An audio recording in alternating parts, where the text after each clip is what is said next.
Oh Well, gosh. speaking of crazy parts, let's talk about our closing article here, very short one, but talking about something that we rarely talk about when it comes to IT, and that is water.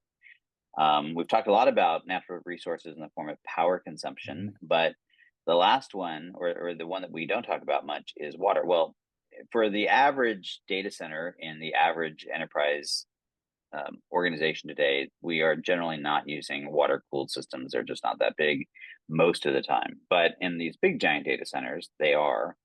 And apparently, this is becoming an issue where we're actually seeing um, that they're consuming so much water. And what I found interesting about this article that it's not just the water cooling, but it's also humidity control, Mhm. and that's causing this. I guess during humidity in particular, it evaporates, and it's becoming this whole drain. Which for a lot of places, ironically, the same places you often tend to want to put a data center for other reasons, they have water constraints, and so this is becoming yet another issue thanks to AI. Right. Uh, so we looked at a couple articles from TechCrunch and Financial Times, basically talking about this. One of the numbers that really surprised me was how Microsoft said 42% of the water it consumed last year in 2023 came from areas with water stress. And I think of places like California, which we obviously have the tech. We even have the energy. We have a lot of solar energy. We have actually too much solar energy during the day and don't know what to do with all of it, but we have I no didn't know that. water. Yes. So, but we have no water. So we can't run these data centers here. So, we've got to find someplace in Oregon or Washington or Idaho or somewhere that, that is willing to take this water stress that we are putting on everyone through AI and the cloud. And this is just going to become more of a problem. So I find that interesting, especially since we are dealing globally with a lot of water issues.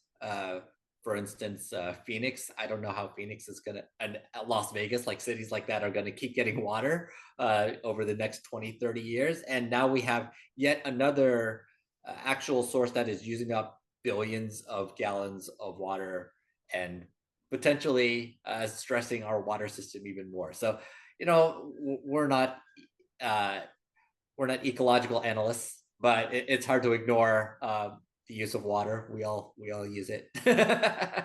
Well, I think this we try to end on a fun. This isn't really fun, I guess. It's like doom and gloom stuff again, but it's maybe this is one of those where it's off the beaten path, and No you wacky. realize, yeah, you have to think about something we don't really think about, and I think that I mentioned systems thinking the other day, and it's really hard. Part of the reason systems thinking is hard is that we all tend to focus on what's in front of us and not seeing that bigger picture of how everything is connected.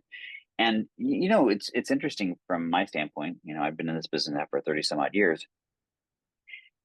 We had to make a stretch in the early days of how everything was connected, and now it's like literally everything is connected very viscerally, and I think that the tentacles reaching into all the different parts can make it hard to see all of it. So, like, this is something. I mean, I pride myself, thanks in part to doing this podcast, of staying really up to speed on what's going on around all these different things.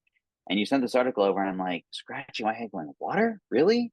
And it's just yet another example. And so, yeah, it's the good news is we're in a business that has extremely far-reaching impact on everything. The bad news is we're in a business that has extremely far-reaching impact on everything. So we need to pay attention to it all. Yes, we are now very entrenched in utilities, oil and gas, water, like it's fundamental forces that drive society. It's wild how IT has just become really entrenched into the world at large.